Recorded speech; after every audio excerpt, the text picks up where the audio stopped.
જૂનાગઢથી સમાચાર છે। ગૌચરની જમીન ખુલ્લી કરાવવા માલધારી સમાજ લાલઘુમ છે। પોતાના માલઢોરને લઈ પહોંચ્યા ભેંસાણ તાલુકા પંચાયત ઓફિસે। માલધારી પોતાના માલઢોરને લઈને તાલુકા પંચાયત કચેરીએ ઉપવાસ પર બેઠા છે। તાલુકા પંચાયત કચેરીના ગ્રાઉન્ડમાં માલધારીઓએ પોતાનો ઢોર ઢાખર છૂટા મૂકી દીધા હતા। માલધારી સમાજ દ્વારા આવેદનપત્ર આપી સરપંચ સામે એક્શન લેવાની માંગ કરવામાં આવી છે। તો ટીડીઓએ બાંહેધરી આપી છે કે આગામી 15 દિવસમાં ગૌચરની જમીન ખુલ્લી કરાવવામાં નહીં આવે તો સરપંચ સામે વિરોધ કરવાની તેઓએ ચીમકી ઉચ્ચારી છે। 1 મહિના પહેલા પણ માલધારી સમાજને આશ્વાસન આપવામાં આવ્યું હતું, ત્યારે ફરી એક વખત ખાતરી મળતા આંદોલન મોકૂફ રાખવામાં આવ્યું છે।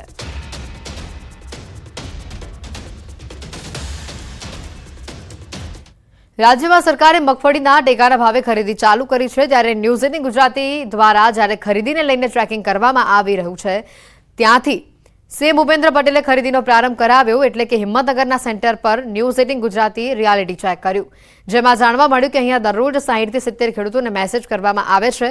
અહીંયા ખેડૂતોનો સમય પણ વેડફાતો નથી, તેમજ પેમેન્ટની પણ ઓનલાઈન વ્યવસ્થા અહીંયા કરવામાં આવી છે। ખેડૂતોએ જણાવ્યું કે અહીંયા કોઈ પણ પ્રકારની સમસ્યા સર્જાતી નથી। ખેડૂતો પાક વેચીને સમયસર ઘરે પણ પહોંચી જાય છે અને ભાવ પણ સારા તેઓને મળી રહ્યા છે।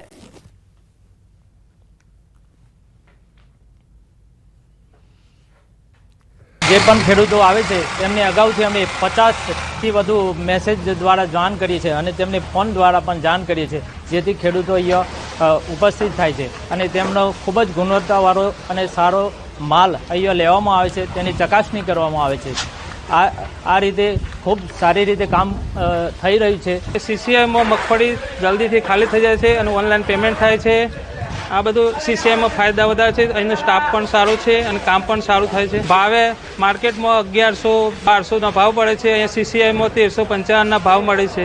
ન્યૂઝ 18 ગુજરાતી દ્વારા જે ટેકાના ભાવે ખરીદી થાય તેનું રિયાલિટી ચેક કરવામાં આવ્યું। અત્યારે હાલ તમે દ્રશ્યમાં જોઈ શકો છો કે જે પ્રમાણે હિંમતનગરમાં આ જે કોટન માર્કેટ યાર્ડ છે કે જ્યાં ટેકાના ભાવે મગફળીની ખરીદી કરવામાં આવી રહી છે। ખાસ કરીને દરરોજ 50 થી 70 જેટલા ખેડૂતોને મેસેજ મોકલવામાં આવતો હોય છે અને જે મેસેજ દ્વારા ખેડૂતો પોતાનો પાક લઈને અહીં આવતા હોય છે, પરંતુ અત્યારે હાલ તમે દ્રશ્યોમાં જોઈ શકો તે પ્રમાણે કોઈપણ જગ્યાએ કોઈ ત્રુટિ જોવા મળતી નથી। ખાસ કરીને જે ગ્રેડિંગ સિસ્ટમ દ્વારા કમ્પ્લીટ જે ગ્રેડિંગ કરવામાં આવતું હોય છે। આ ઉપરાંત જે માપ છે તે માપ પણ કાઢવામાં આવતું હોય છે। આ ઉપરાંત જે ખેડૂતો જે પોતાનો પાક લઈને આવી રહ્યા છે તો પાક સારી રીતે અને જે યોગ્ય ગુણવત્તાવાળો હોય એ રીતે ચકાસણી કરીને ત્યારબાદ જ તેની ખરીદી કરવામાં આવતી હોય છે અને અહીંયા હજુ સુધી કોઈ પણ પ્રકારની ત્રુટિ જોવા મળી નથી। તમે દ્રશ્યોમાં જોઈ શકો છો કે જે 50 થી 70 જેટલા ખેડૂતોને મેસેજ કરવામાં આવતો છે અને લાઇનસર એક ગાડી મૂકવામાં આવતી હોય છે, જે ખેડૂતોને માત્ર અડધો કલાકમાં જ પોતાનું કામ નીકળી જતું હોય છે।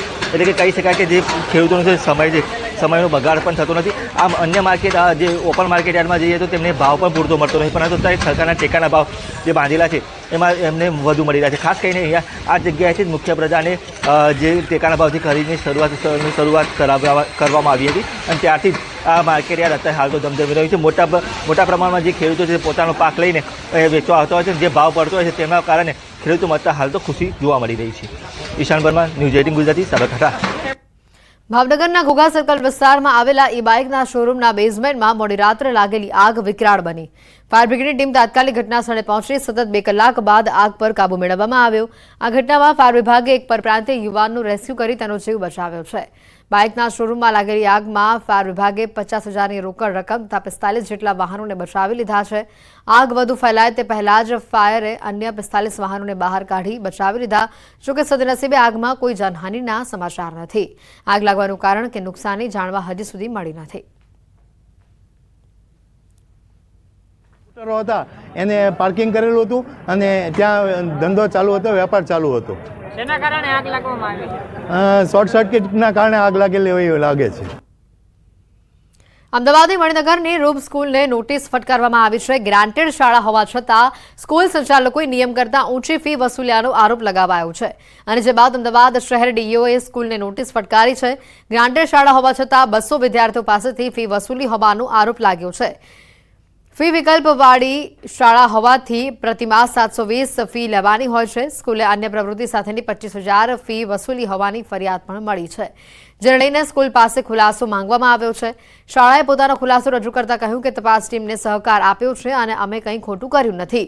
તો આ તરફ અમદાવાદ શહેર ડીઈઓ સમગ્ર મામલે તપાસ કરી રહ્યા છે અને તપાસ રિપોર્ટ બાદ સમગ્ર મામલે કેવા પગલાં લેવાના થાય છે તે જોવાનું રહેશે।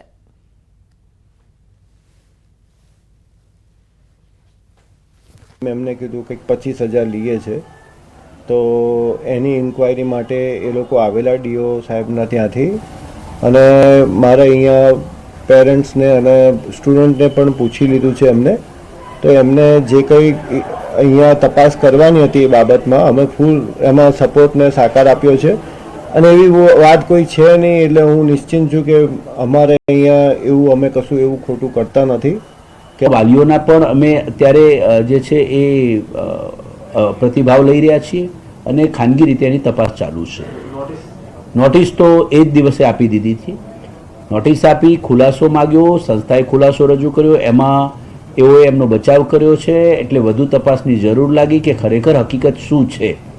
એટલે હકીકત આવેથી આ વિશે હું આપને કહી શકીશ. અત્યારે અમારી તપાસ ચાલુ છે. બનાસકાંઠા વાવ વિધાનસભા પેટા ચૂંટણીની શનિવારે મતગણતરી હાથ ધરવામાં આવશે. 321 બૂથોની 23 રાઉન્ડમાં હાથ ધરાશે મતગણતરી. વાવ વિધાનસભા પેટા ચૂંટણીમાં 10 ઉમેદવારોના ભાવિ ઈવીએમમાં કેદ થયા છે. આવતીકાલે જગાણા એન્જિનિયરિંગ કોલેજ ખાતે મતગણતરી હાથ ધરવામાં આવશે. મતગણતરીને લઈને તંત્ર દ્વારા તમામ તૈયારીઓને આખરી ઓપ આપવામાં આવી રહ્યું છે.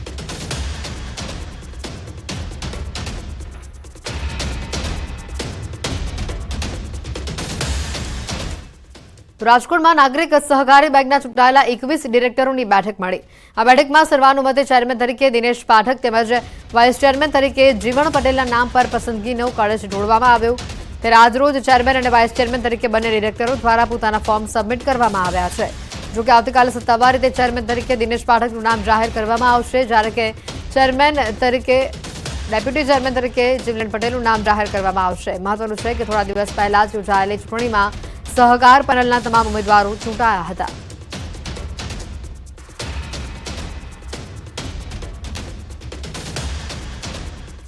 આજે નોમિનેશન ફોર્મ ભરવાનું તારીખ હોય, ટાઈમ હોય, અત્યારે અમે લોકોએ બધા જ ડિરેક્ટરોએ અમારા વડીલોનું જે માર્ગદર્શન મળ્યું એ મુજબ સર્વાનુમતે અમે લોકોએ ચેરમેન તરીકે દિનેશભાઈ પાઠક અને વાઇસ ચેરમેન તરીકે જીવણભાઈ પટેલ, કે જેને જીવણ કાકા તરીકે ઓળખીએ છીએ, આ બંનેની અમે સર્વાનુમતે પસંદગી કરી છે.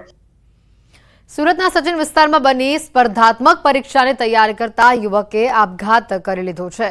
આ ઘટનાથી ચકચાર મચી ગઈ છે. વિસ્તારમાં આઈપીએસસીની પરીક્ષામાં એક માર્કથી ફેલ થતા શુભમ ત્રિપાઠીએ 7મા માળેથી કૂદીને પોતાનું જીવન ટૂંકાવ્યું. સચિન જીઆઈડીસીમાં આવેલા નીલકંઠ હાઇટ્સ અપાર્ટમેન્ટમાં ઘટના બની છે. પરીક્ષામાં નાપાસ થવાથી શુભમ થોડા દિવસથી તણાવમાં હતો. સચિન જીઆઈડીસી પોલીસે ઘટનાસ્થળે પહોંચી આગળની કાર્યવાહી હાથ ધરી. ત્યારે ન્યૂઝ 18 દ્વારા સ્પર્ધાત્મક પરીક્ષાની તૈયારી કરતા વિદ્યાર્થીઓને અપીલ કરવામાં આવે છે કે સ્પર્ધાત્મક પરીક્ષા એ જીવનની અંતિમ પરીક્ષા નથી. વિદ્યાર્થીઓએ ભાવનામાં વહીને પોતાનું અમૂલ્ય જીવન ન ટૂંકાવવું જોઈએ.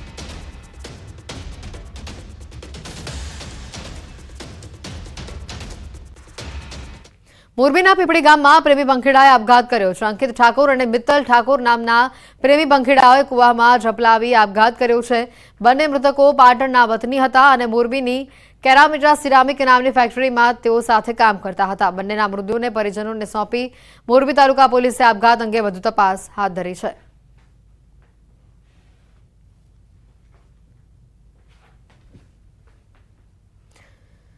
ગીર સોમનાથના ગુજરાત સરકારની 11મી ચિંતન શિબિરના બીજા દિવસમાં સત્રનો પ્રારંભ કરવામાં આવ્યો. મુખ્યમંત્રીએ દીપ પ્રાગટ્ય કરીને કાર્યક્રમની શરૂઆત કરી. કાર્યક્રમમાં ગૃહમંત્રી હર્ષ સંઘવી સહિત તમામ મંત્રીઓએ હાજરી આપી.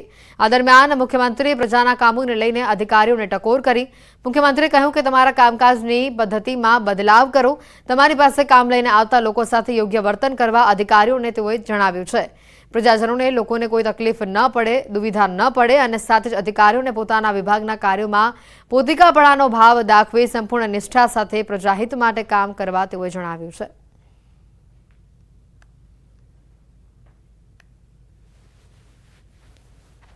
સોમનાથ ખાતે આજે 11મી ચિંતન શિબિરનો બીજો દિવસ છે અને બીજા દિવસની સત્રનો પ્રારંભ થઈ ચૂક્યો છે. ત્યારે હું મારી પાછળના કેટલાક દ્રશ્યો છે તે બતાવીશ, કારણ કે આ જે દ્રશ્યો છે તે ઊંટ સવારીના છે અને આ ઊંટ સવારી છે તેમને હાલ આ જે ચિંતન શિબિર છે અરબી સમુદ્ર કિનારે આ જે સોમનાથ નજીક આવેલો જે વોકવે છે ત્યાં આગળ આ ઊંટો છે, 11 ઊંટો છે, તેમને લઈ જવામાં આવી રહ્યા છે અને કહેવામાં આવી રહ્યું છે કે આ ઊંટો પર અરબી સમુદ્રના કિનારે ગુજરાતના જે મંત્રીઓ છે, મુખ્યમંત્રી ભૂપેન્દ્ર પટેલ સહિતના જે મંત્રીઓ છે તેઓ આ ઊંટ સવારી કરશે અને અરબી સમુદ્રના કિનારે ઊંટ સવારીની જે મજા છે તે માણશે. જોઈ શકાય છે જે પ્રમાણે આ ઊંટો છે તેમને હાલ અંદર પ્રવેશ આપવામાં આવી રહ્યો છે. હું આપને બતાવવાનો પ્રયત્ન કરીશ કે જ્યાં અહીંથી આ જે અરબી સમુદ્ર છે અને વોકવેનો જે મુખ્ય રોડ કહેવાય છે તે રસ્તા ઉપરથી ઊંટોને હાલ પ્રવેશ આપવામાં આવી રહ્યો છે અને અરબી સમુદ્રના કિનારે આ જે ઊંટો છે તેમના ઉપર જે ગુજરાત સરકારના જે કેટલાક મંત્રીઓ છે તેઓ ઊંટ સવારી છે તેમનો લાભ ઉઠાવશે અને સમુદ્ર કિનારે જે પોતે એક સુંદર આબોહવા છે તેમની મજા પણ માણશે. દિનેશ સોલંકી, ન્યૂઝ 18 ગુજરાતી, ગીર સોમનાથ. ગીર સોમનાથની ચિંતન શિબિરનો બીજો દિવસ છે. મંત્રીઓ ઊંટ અને ઘોડેસવારીની મજા માણશે. સમાચારોમાં આગળ વધીએ તો અન્ય સમાચાર ખેડાથી પણ આવી રહ્યા છે. કપડવંજમાં કડિયા સાંસી ગેંગની 3 મહિલા ચોર ઝડપાઈ હોવાની માહિતી છે. બેંકની બહાર ચોરીની ઘટનાને અંજામ આપવા આવવા સમયે આ મહિલાઓ દબોચાઈ ગઈ. મધ્યપ્રદેશની કડિયા સાંસી ગેંગની 3 મહિલા ચોર કપડવંજમાં ચોરી કરવા માટે પહોંચી હતી. પોલીસે શંકાના આધારે ઝડપી પૂછપરછ કરતા ચોંકાવનારી વિગતો પણ સામે આવી છે. દેશના 6 રાજ્યોમાં ચોરીની ઘટનાઓને અંજામ આપતી હતી આ મહિલા. અત્યાર સુધી આ મહિલાઓ સામે 25થી વધુ ગુનાઓને અંજામ આપ્યા હોવાની વિગત છે. આ ગેંગ કોઈ બેંકમાંથી રૂપિયા લઈ બહાર નીકળતા વ્યક્તિ પર વોચ રાખી રસ્તામાં મોકો મળતા જ આ લૂંટની ઘટનાને અંજામ આપતી હતી. આ જે ગેંગ છે એમાં 3 બહેનો પકડવામાં આવેલી છે. 3ની વિગતે પૂછપરછ કરતા અને અન્ય જે ટેકનોલોજીકલ જે પોર્ટલ છે અને બીજા રાજ્યો સાથે પણ સંપર્કમાં રહી અને તપાસ કરતા ટોટલ 25 જેટલા ગુનાની અંદર આ 3 બહેનો વોન્ટેડ છે. ત્યાં ઘણા બધા આરોપીઓની આ પ્રકારની એમો છે. એમાંથી અત્યારે જે પકડ્યા છે એ લોકો દિલ્હી, પંજાબ, ઉત્તર પ્રદેશ, મહારાષ્ટ્ર, રાજસ્થાન, તેલંગાણા આ પ્રકારના અલગ અલગ રાજ્યોમાં આ પ્રકારના ગુનાહિત કૃત્યોને અંજામ આપેલા છે.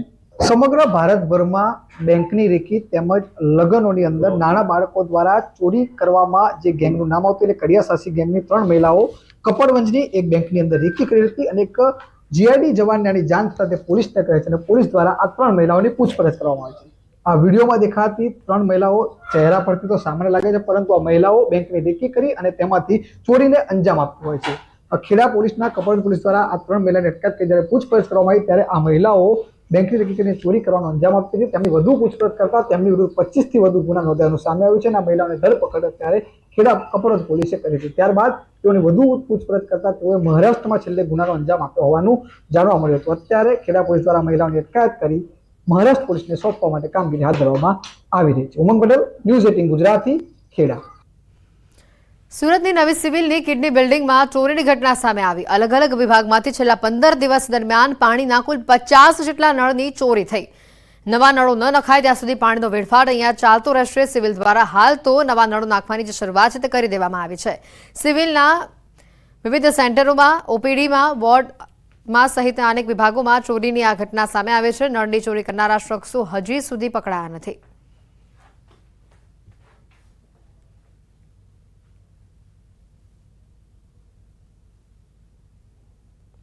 નવી સિવિલની કિડની બિલ્ડિંગમાં અજીબોગરીબ ચોરી થઈ, નળની ચોરી થઈ. અલગ અલગ વિભાગમાં પાણીના કુલ 50 જેટલા નળની ચોરી થઈ છે. 15 દિવસથી આ પ્રકારની ઘટના અહીંયા સામે આવી રહી છે.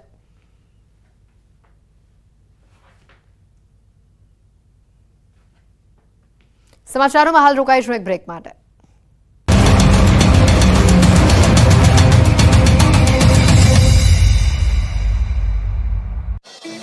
છોટાઉદેપુરના નસવાડી તાલુકામાં ખેડૂતોનો કપાસનો પાક સુકાઈ ગયો. ખેડૂતોનો આરોપ છે કે સિંચાઈ માટે પાણી ન મળતા પાકમાં સુકારો આવ્યો.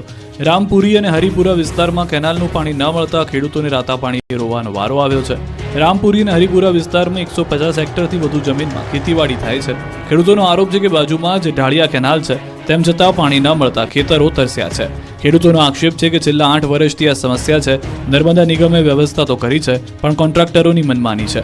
ઢાળિયા કેનાલો બંધ કરી અને અંડરગ્રાઉન્ડ પાઇપલાઇન નાખી દેવાતા ખેતરો સુધી પાણી નથી પહોંચી રહ્યું. ખેડૂતોનો કપાસ સુકાઈ જતા મુશ્કેલીમાં મુકાયા છે. રાત દિવસની મજૂરી અને વાવેતરનો ખર્ચ પણ માથે પડ્યો છે. ખેડૂતો તંત્ર અને અધિકારીઓને વારંવાર રજૂઆત કરવા છતાં કોઈ નિરાકરણ આવ્યું નથી. ખેડૂતોને પોતાની જમીન હોવા છતાં વર્ષોથી તેઓ ખેત પેદાશ લઈ નથી શકતા. ખેડૂતોએ ચીમકી ઉચ્ચારી છે કે જો તેમની સમસ્યાનું નિરાકરણ નહીં આવે અને સિંચાઈ માટે પાણી આપવામાં નહીં આવે તો અંડરગ્રાઉન્ડ લાઇનોને તોડી નાખવામાં આવશે. આણંદ પાલિકા તંત્રની ઘોર બેદરકારી સામે આવી. શહેરમાં 1 વર્ષ અગાઉ ખોદેલા રોડ રસ્તાઓનું સમારકામ ન કરાતા સ્થાનિકો પરેશાન થઈ રહ્યા છે. વોર્ડ નંબર 3માં રોયલ પ્લાઝાથી લઈ પાણીની ટાંકી વિસ્તારમાં 1 વર્ષ પહેલા નળ સે જળ યોજના અંતર્ગત રસ્તાઓનું ખોદકામ કરવામાં આવ્યું હતું, જેનો 1 વર્ષ જેટલો સમયગાળો થયો હોવા છતાં રસ્તાઓનું સમારકામ નથી કરવામાં આવ્યું, જેના કારણે સ્થાનિકો અને વાહન ચાલકોને પારાવાર મુશ્કેલી વેઠવી પડે છે. રસ્તા પર ખાડા હોવાને કારણે ચોમાસામાં પાણી ભરાવાની સમસ્યા સર્જાય છે, જેના કારણે લોકોમાં અકસ્માતનો પણ ભય રહે છે. સાથે જ પાણી ભરાતા મચ્છરજન્ય રોગચાળો ફાટી નીકળે તેવી દહેશત ફેલાયેલી છે. સ્થાનિકોનો આરોપ છે કે તંત્ર માત્ર કાગળો પર કામગીરી કરતું હોય એમ લાગે છે. વારંવાર રજૂઆત છતાં તંત્રના અધિકારીઓ આંખ આડા કાન કરી રહ્યા છે. 1 વર્ષ થયું છતાં આ સમસ્યાનું નિરાકરણ લાવવાનું અધિકારીઓ નામ નથી લઈ રહ્યા. સ્થાનિકોની માંગ છે કે પાલિકા દ્વારા તાત્કાલિક રસ્તાઓનું સમારકામ કરવામાં આવે, જેથી અહીંના સ્થાનિકો કોઈ પણ મુશ્કેલીનો સામનો કરવો ન પડે. ડાંગ જિલ્લામાં વહીવટીતંત્રે બોર્ડર વિલેજ યોજનામાં જિલ્લાના કુલ 43 ગામોનો સમાવેશ કર્યો. બોર્ડરને અડીને આવેલા સોનુનિયા ગામનો સમાવેશ ન થતા ગ્રામજનોમાં રોષનો માહોલ છે. સોનુનિયા ગામ બોર્ડરને અડીને આવેલ હોવા છતાં પણ અધિકારીઓ દ્વારા વિલેજ બોર્ડરમાંથી કાઢી નાખતા ગ્રામજનોમાં ભારે રોષ વ્યાપ્યો છે, જેને લઈને ગ્રામજનો દ્વારા TSP આહવા ડાંગને અરજી કરવામાં આવી, પરંતુ તેનો પણ આજ દિન સુધી કોઈ નિર્ણય ન મળતા ગ્રામજનોએ આખરે મીડિયાનો સહારો લીધો. સ્થાનિકોનો આરોપ છે કે તેમનું ગામ ગોટિયામાળ ગ્રુપ પંચાયતમાં આવે છે અને જેમાં 5 ગામનો સમાવેશ છે. 5 પૈકી હુંબાપાડા અને બરમિયાવાડ ગામનો પણ યોજનામાં સમાવેશ કરાયો, પરંતુ સોનુનિયા ગામને યોજનાથી વંચિત રાખવામાં આવ્યું. તેમની જમીનો પણ સરહદને અડીને આવેલી છતાં ગામને બાકાત રખાયું. સ્થાનિકોનું કહેવું છે કે વારંવાર તંત્રને રજૂઆત કરવામાં આવી રહી છે, તેમના ગામનો બોર્ડર વિલેજ યોજનામાં સમાવેશ કરવામાં આવે, પરંતુ કોઈ પગલાં લેવામાં નથી આવ્યા. ગામ બોર્ડરને અડીને આવેલું છે છતાં તેનો સમાવેશ ન કરતા અધિકારીઓ સામે અનેક પ્રશ્નો ઉદ્ભવી રહ્યા છે. ત્યારે હવે સ્થાનિકોએ ચીમકી ઉચ્ચારી છે કે જો 15 થી 20 દિવસમાં બોર્ડર વિલેજ યોજનામાં તેમના ગામનો સમાવેશ નહીં કરવામાં આવે તો કલેક્ટર કચેરીનો ઘેરાવ કરવામાં આવશે. સુરત શહેરમાં કેવાયસીને લઈને સ્થાનિકોને ભારે હાલાકીનો સામનો કરવો પડી રહ્યો છે. ત્યારે શહેર કોંગ્રેસ દ્વારા કેવાયસીની સમસ્યાને લઈને અનોખો વિરોધ નોંધાવ્યો.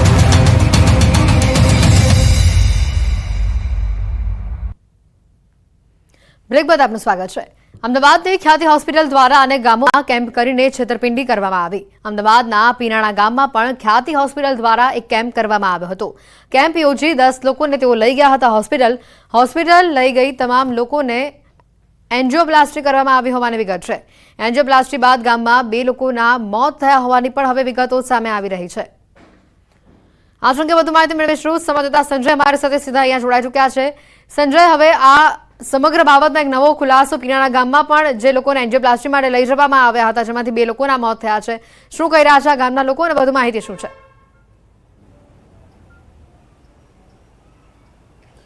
હેતવી, જે અમદાવાદની ખ્યાતિ હોસ્પિટલમાં ઓપરેશન કાંડ સર્જાયો ને ત્યારબાદ હવે એક પછી એક કૌભાંડો જે છે તે સામે આવી રહ્યા છે. હાલ હું આપને દ્રશ્ય બતાવીશ કે અમદાવાદના પીરાણા ગામના લોકો છે 10 લોકોના જે છે કેમ્પ એક અહીંયા પીરાણા ગામમાં 1 વર્ષ અગાઉ કર્યો હતો ને 10 લોકોને તેઓ કેમ્પ કરી અને તેઓને લઈ ગયા હતા ત્યાં હોસ્પિટલ સારવાર માટે. બચુભાઈ આપણી સાથે છે, તેઓ પાસેથી જાણીશું. બચુભાઈ, તમારું પણ સ્ટેન્ટ મૂકી ઓપરેશન કરવામાં આવ્યું હતું, શું તકલીફ હતી અને એ લોકો અહીંયા આવ્યા હતા કેમ્પ કરવા? શું કે મને કમર દુખાવો હતો અને એ લોકો લઈ ગયા, ત્યાં લઈને અમને એન્જિયોગ્રાફી કર્યા. એન્જિયોગ્રાફી કરી અને 3 દિવસ અમે ત્યાં રાખી મૂક્યા. ત્યાં એ લોકોએ તમને શું જણાવ્યું કે તમને શું તકલીફ છે અને ઓપરેશન કરવું પડશે? એ લોકો કશું ને ચેક કરીને ડાયરેક્ટ ઓપરેશન કરી દીધું મને એ રીતે. ઓકે, અચ્છા, આયુષ્માન કાર્ડ હતું તમારી જોડે કે લોકોએ કાઢ્યું? આયુષ્માન કાર્ડ એ લોકો જ બનાવેલું હતું અને પાછું આલ્યું નહીં મને. અને કેટલા દિવસ પહેલા એ લોકો કેમ્પ માટે આવ્યા હતા અને પછી અગો વાત એક દાડ 1-2 દિવસ. આ વિનોદભાઈ પણ જે હેતવી આપણી સાથે, વિનોદભાઈનો આ દ્રશ્ય જે ફાઇલ જે છે અને ફાઇલમાં તેઓને જે અહીંયા બ્લોકેજ બતાવી અને એમને પણ કમરનો દુખાવો હતો અને બ્લોકેજ બતાવી અને ઓપરેશન કરી દેવા. વિનોદભાઈ, શું કહેશો? હા, કમરમાં દુખાવો હતો, પછી આગલા દિવસે આવ્યા, બીજા દાડ ગાડીમાં લઈ ગયા અમને અને તો ટ્રેનમાં મૂકી દીધું. અને શું તકલીફ હતી તમને, એવું કંઈ કીધું હતું એમણે? કમરમાં દુખાવો હતો. એમણે બ્લોકેજની કઈ તકલીફ કીધી હતી? ના, સીધું ઓપરેશન કરી દીધું. બેન પણ જે છે એમને પણ આ જ રીતે ઓપરેશન કરવામાં આવ્યું. તો શું નામ છે બેન તમારું? અલકાબેન. અલકાબેન, શું તકલીફ હતી તમને અને એ લોકો કેમ્પમાં તમને લઈ ગયા પછી હોસ્પિટલ લઈ જઈને ઓપરેશન કર્યું? મને છાતીમાં દુખાવો હતો અને લઈ ગયા અને પછી છે ને મશીન પેલું લઈ ગયા તપાસ કરીને કે મૂકી દીધું અને એકદમ પછી ત્રીજે દર રજા આપી દીધી એવી રીતે. જે ખ્યાતિ હોસ્પિટલમાં જે ઓપરેશન કરવામાં આવ્યા હેતવી એક જયંતિભાઈનું અહીંયા ઓપરેશન બાદ મોત થયું હતું, જયંતિભાઈ ઠાકોરનું, અને તેમના ભત્રીજા જે છે મણિભાઈ તેઓ આપણી સાથે છે. જયંતિભાઈને શું તકલીફ હતી અને એ લોકો લઈ ગયા હતા અને પછી ઓપરેશન? હવે એ તો મને ખ્યાલ નહીં, પણ જયંતિભાઈ સવારે આ લોકોની સાથે દવાખાને ગયા અને પછી બપોરે ફોન આવ્યો કે એ ઓફ થઈ ગયા કે અટક આવી. અચ્છા, અહીંયા કેમ્પમાં ક્યારે આવ્યા હતા એ લોકો અને શું તકલીફ હતી એવું કંઈ કીધું તો ખરું? એવું કંઈ આપણને આ લોકોને પૂછ્યું હોય એમને ખ્યાલ હશે. તો તમામ લોકોને જે છે હેતવી આ જે કમરની તકલીફ હતી અને નાની મોટી બીજી તકલીફ હતી, પરંતુ તમામ લોકોને અહીંયાથી હોસ્પિટલ લઈ ગયા હતા. 2 લોકોના મોત થયા હતા જ્યારે આ 10 લોકોને જે છે કેમ્પમાં લઈ ગયા હતા ત્યારે એક હોસ્પિટલમાં વ્યક્તિ જે છે દર્દી એક્સપાયર થઈ ગયો હતો, જ્યારે એક ગામમાં જે છે તે એક્સપાયર થઈ ગયા હતા. એટલે જે 10 લોકોના ઓપરેશન કરવામાં આવ્યા અને તેમાં 2 લોકોના મોત થયાનો આક્ષેપ અત્યારે અહીંયા ગામ લોકો કરી રહ્યા છે, દર્દીઓ કરી રહ્યા છે. અને આ જ પ્રકારે અલગ અલગ જે ગામોમાં જઈ અને આ ખ્યાતિ હોસ્પિટલે ઓપરેશન કર્યા હતા અને હવે એક પછી એક જે છે તે આ કૌભાંડ જે છે તે સામે આવી રહ્યા છે. જી બિલકુલ સંજય, આભાર માહિતી બદલ. અમદાવાદના પીણા ગામથી આ દ્રશ્યો સામે આવ્યા અને જેમાં અનેક ચોંકાવનારા ખુલાસા પણ થયા છે. કશું જ કીધા વગર હોસ્પિટલ લઈ ગયા અને તેને એન્જિયોપ્લાસ્ટી કરી નાખ્યા તમામ દર્દીઓની.